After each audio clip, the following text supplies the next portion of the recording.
오늘 우리에게 주신 하나님 말씀은 마가복음 10장 46절에서 52절까지 보겠습니다. 한 절씩 받들어 읽겠습니다. 그들이 여리고에 이르렀더니 예수께서 제자들과 허다한 무리와 함께 여리고에서 나아가실 때에 디메오의 아들인 맹인 거지 바디메오가 길가에 앉았다가 나사렛 예수시란 말을 듣고 소리질러 이르되 다윗의 자손 예수여 나를 불쌍히 여기소서 하거늘 많은 사람이 꾸짖어 잠잠하라 하되 그가 더욱 크게 소리질러 이르되 다윗의 자손이여 나를 불쌍히 여기소서 하는지라. 예수께서 머물러 서서 그를 부르라 하시니 그들이 그 맹인을 부르며 이르되 안심하고 일어나라 그가 너를 부르신다 하며 맹인이 겉옷을 내버리고 뛰어 일어나 예수께 나아오거늘 예수께서 말씀하여 이르시되 내게 무엇을 하여 주기를 원하느냐. 맹인이 이르되 선생님이여 보기를 원하나이다. 우리 함께 읽겠습니다. 예수께서 이르시되 가라 내 믿음이 너를 구원하였느니라 하시니 그가 곧 보게 되어 예수를 길에서 따르니라. 아멘. 이는 하나님 말씀입니다. 평강의 주님께서 우리와 함께 하시고 우리 모두에게 평강 주시기를 주의 이름으로 축복합니다. 세상에서 제일 서글픈 말, 들으면 제일 슬픈 말이 세 가지가 있다 그래요. 영어로 얘기하면 would have입니다. 뭘 하려고 했었는데. 또 하나 두 번째는 could have입니다. 할 수 있었는데. 세 번째는 should have입니다. 해야만 했었는데. 이 말을 들으면 그게 기쁘지 않는 말이에요. 슬픈 말이에요. 뭘 하려고 했었는데, 할 수 있었는데, 해야만 했었는데, 이 말의 기본 마음은 후회라는 단어이기 때문에 그래요. 후회하는 마음을 듣고 기뻐할 수도 없고, 하는 사람도 기쁘지 않고, 듣는 사람도 기쁘지 않는 거예요. 이러한 말을 많이 하면 할수록 실패한 인생이고, 이러한 아쉬움의 말을 많이 안 하는 사람일수록 성공한 사람이다. 그렇게 이야기할 수 있을 것입니다.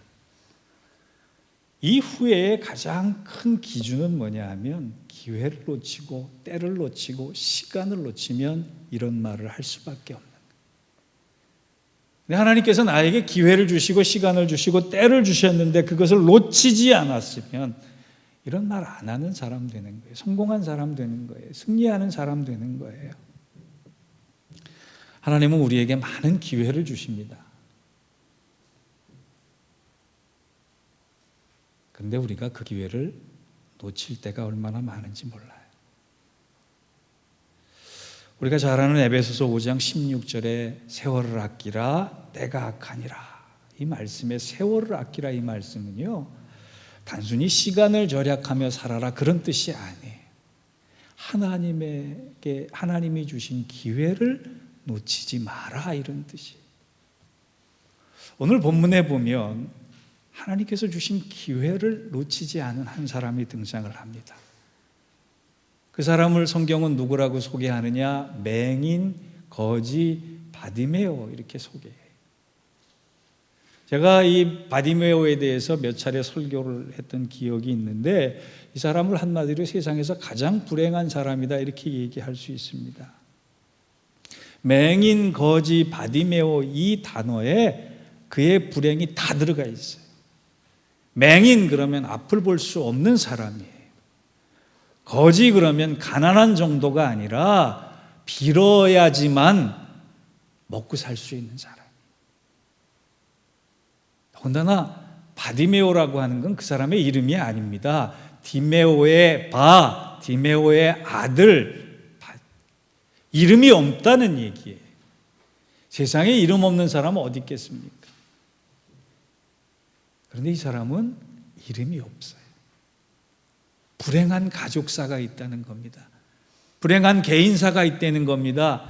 자기의 존재를 나타낼 수 없고 자기의 존재가 부각돼서는 안 되는 그 불행을 안고 사는 사람이라는 거예요. 그런데 그가 하나님이 주신 기회를 놓치지 않고 예수로 인해서 인생이 바뀌고 예수로 인해서 뜨거워지고 예수를 만나게 된 사람이 됐다. 그의 일생에 한 번 찾아온 기회를 그가 놓치지 않았다는 거예요. 그가 어떻게 기회를 놓치지 않았나 우리가 한번 살펴볼 필요가 있습니다. 첫째로 주목할 것은 그는 인생의 길가에서 주님을 기다리다 만났다라고 합니다. 마가복음의 오늘 본문은 치료의 이야기, 치유의 이야기 중에 마지막 얘기입니다. 이 본문을 읽고 나면 더 이상 마가복음에는 치료의 얘기가 나오지, 예수님의 치유 사역에 대해서 나오지 않아요. 그러니까 예수님께서 행하신 치유 사역의 결론이라는 얘기입니다. 왜 마가는 바디메오를 등장시켜서 예수님의 치유 사역의 결론을 맺으려고 했을까? 예수님께 치유받은 사람들은 다 불행한 사연을 갖고 있었던 사람이에요. 그런데 왜 마가는 굳이 바디메오를 치유 사역의 마지막으로 돌렸을까? 그 이유를 묵상하다가 저에게 다가온 단어는 길이라고 하는 단어예요. 길가라고 하는 단어였어요. 길이라고 하는 단어와 길가라고 하는 단어가 32절과 46절과 52절에 나옵니다. 32절에 보면 예루살렘으로 올라가는 길에 그랬어요. 46절에 보면 길가에 앉았다가 그래요. 52절에 보면 이 치유사역의 마지막 결론을 예수를 길에서 쫓으니라. 유독 지금 마가는 이 바디메오의 치유사역의 길이라고 하는 것을 강조하고 있어요. 여러분, 많은 문학가들이 인생을 길로 비유합니다. 마가도 그것을 강조하고 싶었던 거예요. 길가에 앉은 바디메오, 길가로 밀려난 바디메오. 그는 길 중심에 폼 잡고 걸었던 사람도 아니고 인생을 길로 비유하자면 밀려난 사람이에요. 가장자리에 있는 사람이에요. 주변인이에요. 아웃사이더예요. 실패한 사람이에요. 온전한 사람들은 길 중심을 걸어가고 있는데 힘 있는 사람들, 잘난 사람들은 길가에서 길 중에 폼 잡고 있는데 그는 그 길에 설 수 없었던 사람이에요. 이 세상에 실패하고 버려지고 외롭고 측은한 사람의 대명사로 이름 없는 바디메오, 그 자리에 저와 여러분이 서 있습니다. 바디메오가 이름이 있었다면 그는 그 치유사역의 주인공이 됐겠지만 그는 이름이 없어요. 왠지 아세요? 그 이름 없는 자리에 저와 여러분이 들어갈 수 있기 때문이에요.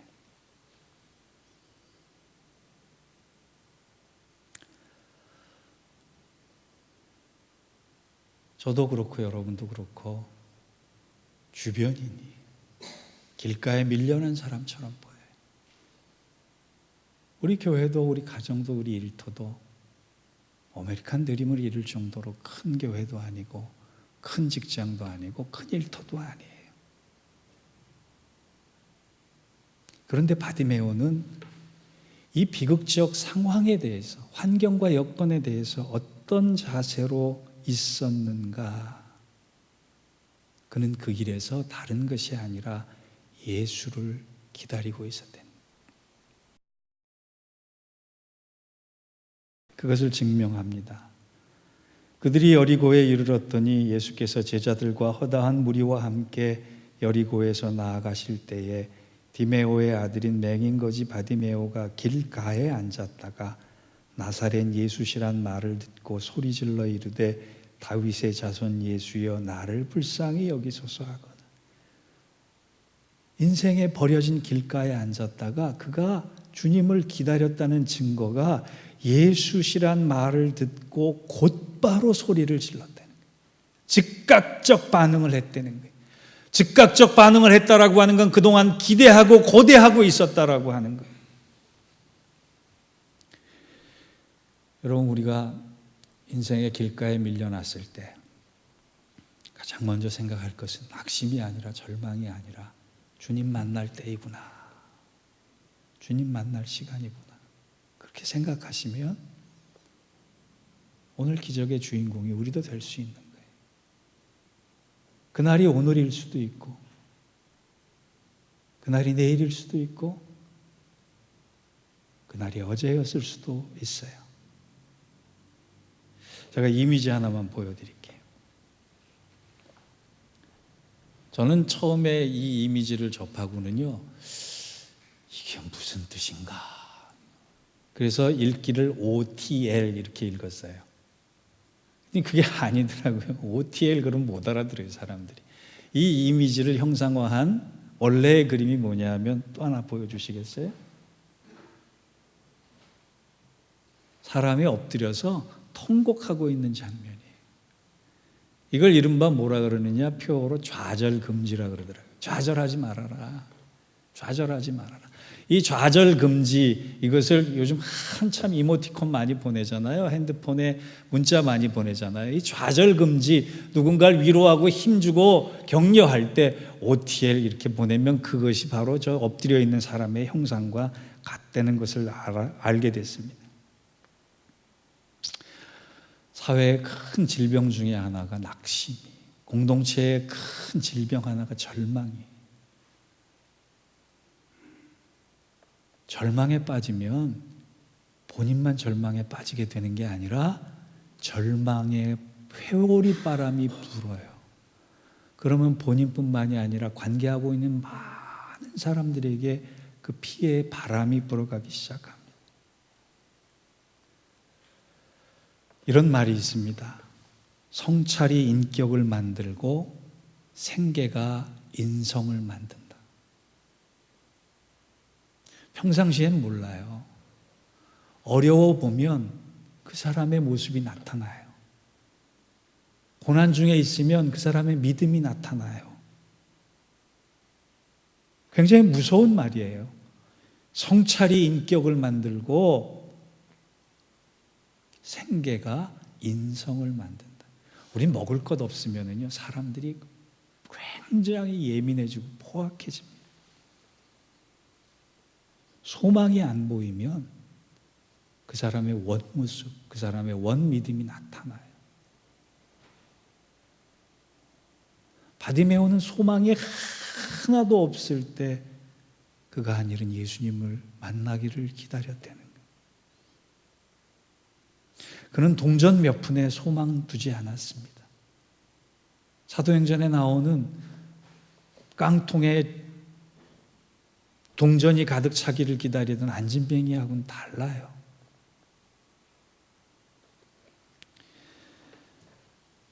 그가 소망을 걸지 않았다는 이유를 47절에서 찾아볼 수 있습니다. 나사렛 예수시란 말을 듣고 소리질러 가로이르되 다윗의 자손 예수여 나를 불쌍히 여기소서.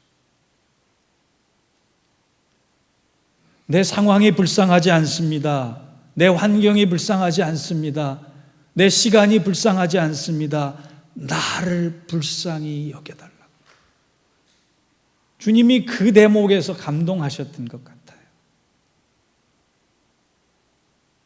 나를 불쌍히 여겨달라는 말 우리 잘할 것 같죠? 아닙니다. 웬만한 겸손한 믿음이 아니고서는요, 이 고백 못하는 고백이에요. 그런데 왜 마가는 예수님을 만났을 때 바디메오가 그 소리를 외쳐 질렀다 강조하고 있었느냐? 여러분, 높은 곳에선 하나님 잘 안 보입니다. 낮은 곳에서 하나님이 더 잘 보이는 거예요. 밝은 곳에서 하나님 더 보기 어렵습니다. 어두운 곳에 갔을 때 하나님의 광채가 보이는 거예요. 세상의 중심에서는 하나님이 보이지 않아요. 세상의 가장자리로 밀려났을 때 나를 사랑하시는 하나님의 손길이 보이는 거예요.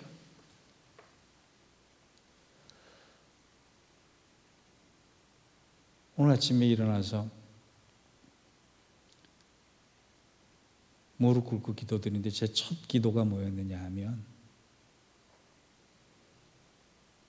주님, 주일인데 가슴이 벅차오르지 않습니다.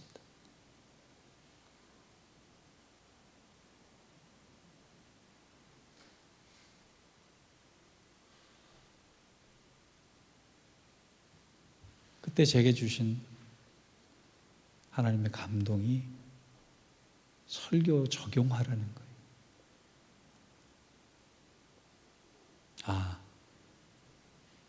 시간이, 환경이, 조건이 악조건일 때 내가 주님을 만나야 될 때구나.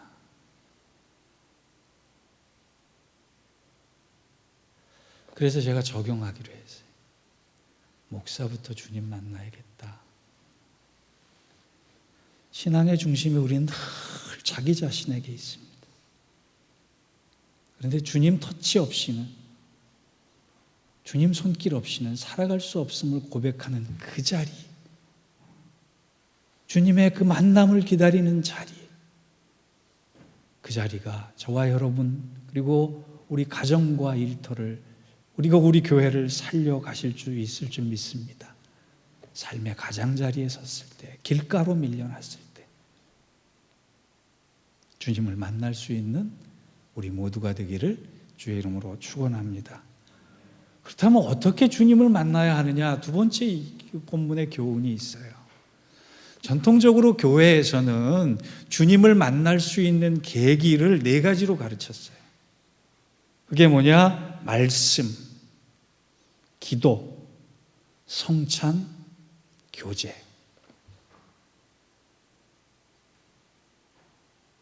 그런데 저는 이것을 좀 다르게 생각합니다.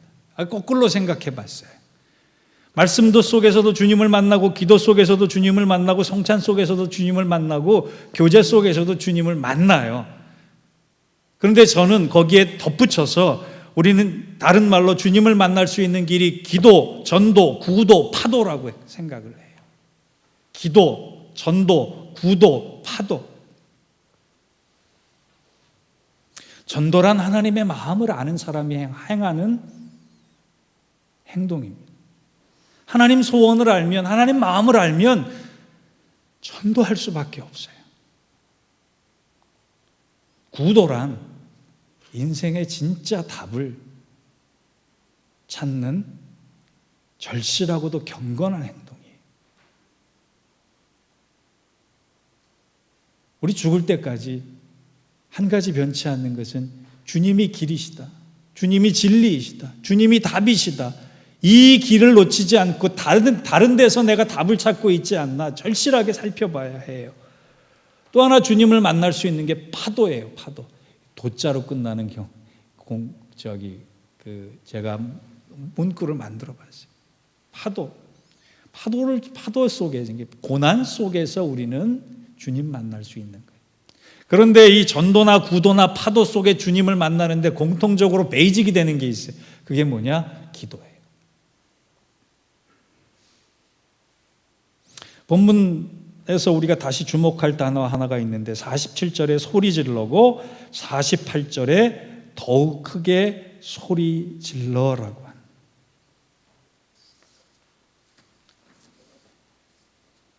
뭐라고 소리 질렀어요? 나를 불쌍히 여겨달라고 소리 질렀어요.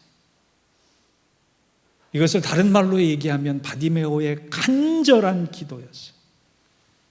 나를 불쌍히 여겨달라고 하는 이 겸손한 기도처럼 주님 빨리 만날 수 있는 방법도 없다고 생각해요. 빨리 응답받을 수 있는 길도 없다고 생각해요. 그는 기도할 수 있는 기회를 놓치지 않고 소리 질렀습니다. 소리 질러가 다른 말로 하면 기도예요. 운영위원 중에 한 분이 저에게 이런 말씀을 해오셨어요.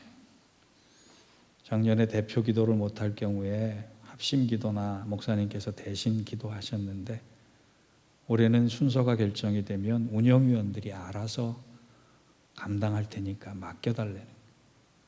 제가 이유를 물었어요. 그랬더니 일주일 동안 대표 기도 준비하면서 본인 신앙이 많이 자라는 것을 경험했고 또 성장하는 경험을 했고, 다른 말로 하면 준비하면서 주님 만날 수 있었다는 거예요. 그럼 주님 기다리세요? 주님 고대하세요? 주님이 내 삶에 개입하길 원하세요? 기도, 전도, 파도, 구도 부르짖으세요. 주님께서는요 49절에 보니까 우리가 기도의 자리에 서 있기를 원하시면서 부르다라고 하는 단어를 3번이나 강조하셨어요. 예수께서 머물러 서서 저를 부르라 하시니 저희가 그 소경을 부르며 이르시되 안심하고 일어나라 너를 부르신다 하며 예수님께서 끊임없이 우리를 부르고 계신, 우리만 주님 만나기를 고대하고 있는 것이 아니라 주님께서도 우리를 만나기를 고대하고 있는 거예요. 집이나 일터나 산에서나 어디서나 주님이 우리를 부르고 계세요. 이 부름의 사인을 놓치지 않을 때, 내가 주님을 기다리고 있다는 그 간절함이 사인과 맞아떨어질 때 불꽃이 튀는, 기적이 일어나는.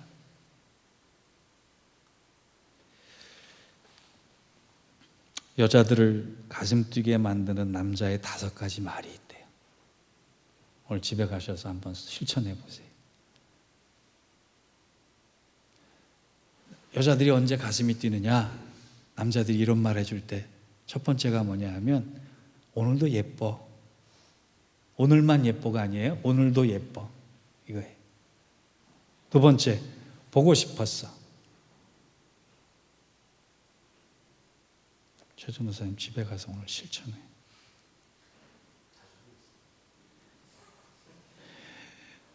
세 번째, 손 잡아줄까? 소 잡아줄까? 이게 아니라 그건 들어도 가슴이 안 뛰어요? 됐어요? 그러면 네 번째, 많이 사랑해. 그것도 됐어요? 다섯 번째는 뭐냐 하면 이건 한국적인 얘기인데요. 다섯 번째는 다리 너 먹어. 닭다리 너 먹어.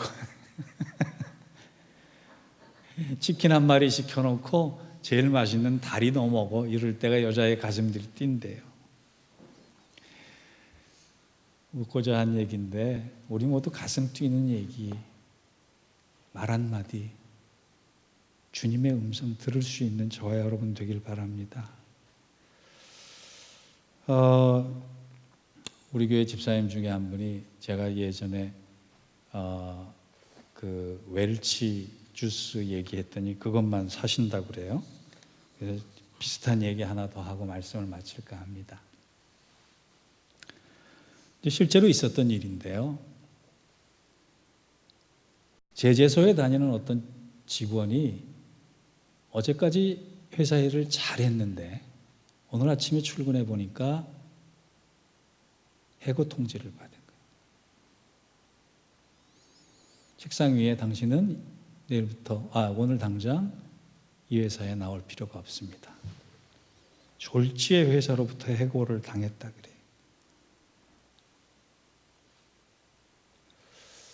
미국에서는 굉장히 비인간적으로 해고시키더라고요. 유예 기간도 별로 없고 바로 통보하고 나가라라고 하는 일들이 비일비재하더라고요. 얼마나 그 회사와 상사에 대한 복수심이 끌었냐면 내가 온갖 돈을 빌려서 바로 옆에다가 이 제재소 똑같은 거 하나 세워야겠다. 복수하기로 다짐을 하고 돈을 빌리러 다녔어요. 근데 한두 푼이어야죠.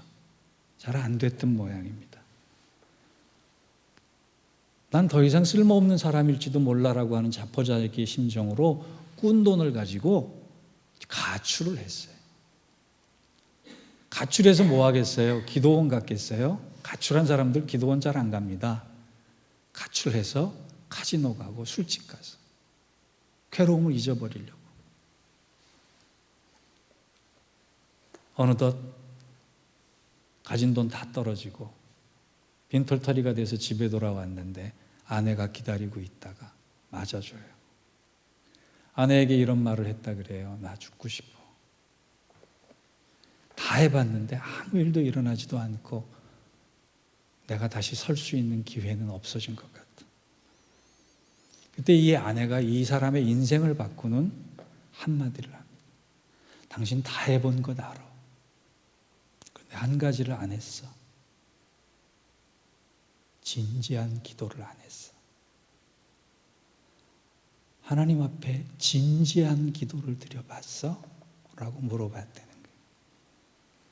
가만히 생각해 보니까 한 거 다 했는데, 상투적인 기도도 했는데, 살려달라고 기도도 했는데, 하나님 앞에 진지하게 매달려서 기도한 기억이 없는 거예요.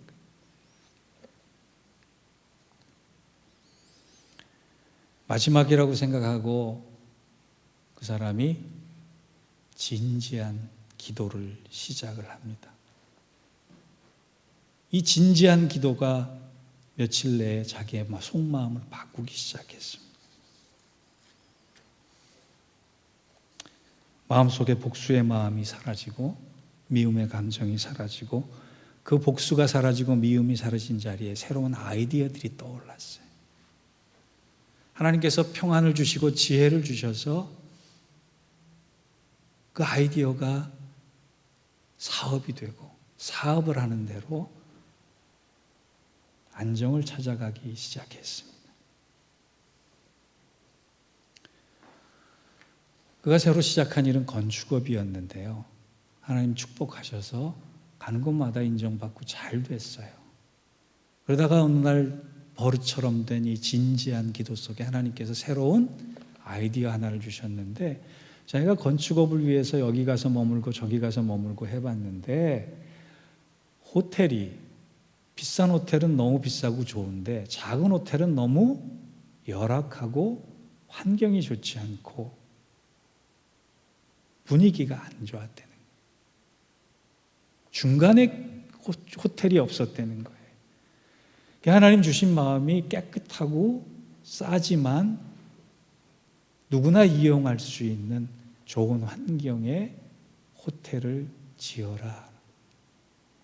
적절한 가격으로 제공될 수 있는 호텔을 지어라.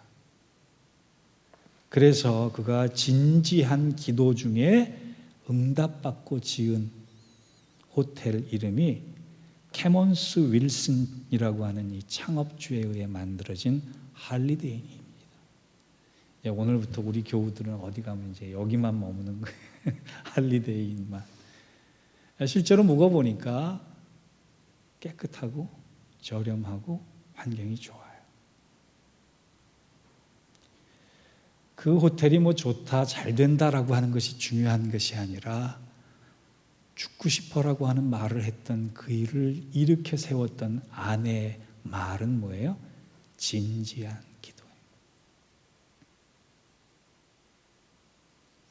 주님 만나려면 우리 진지한 기도 한번 했으면 좋겠어요.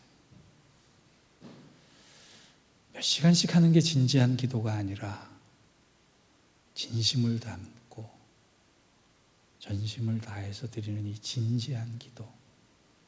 그것을 느헤미야 13장 31절에 보면 하나님은 우리의 기도를 기억하신다 그랬어요.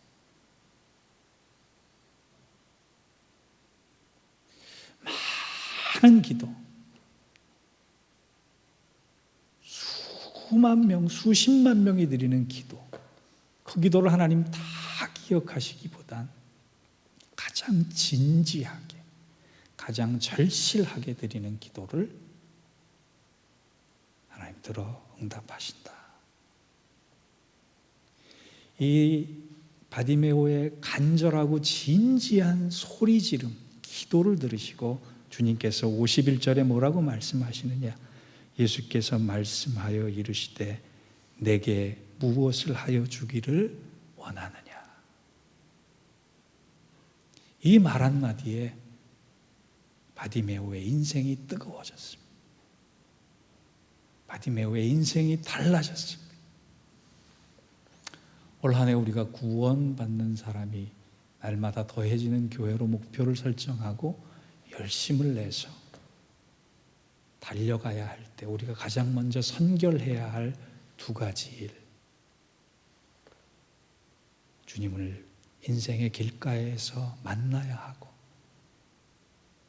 또 하나 그 만남을 위해서 나를 부르시는 주님의 사인을 알아보기 위해 주님께서 내가 원하는 것이 무엇이냐, 우리의 인생과 우리의 삶을 바꿔줄 그날을 위해 진지한 기도를 드려서 우리의 모든 것이 바뀌어갈 수 있고 새로워질 수 있는 은혜와 축복이 우리의 삶, 가정, 일터, 교회 위에 넘칠 수 있기를 주의 이름으로 축원합니다. 기도하겠습니다. 하나님, 예수로 뜨거워지기를 원합니다. 이를 위해 우리가 진지한 기도의 자리를 다시 찾게 하시고 길가에서 가장 낮은 곳에서 주님을 만날 수 있는 은혜와 축복이 있게 하여 주옵소서. 그리하여 예수로 뜨거워진 사람으로 살아가게 하시고 그런 심령, 가정, 일터, 교회 될 수 있도록 인도하여 주옵소서. 예수님의 이름으로 기도하옵나이다. 아멘.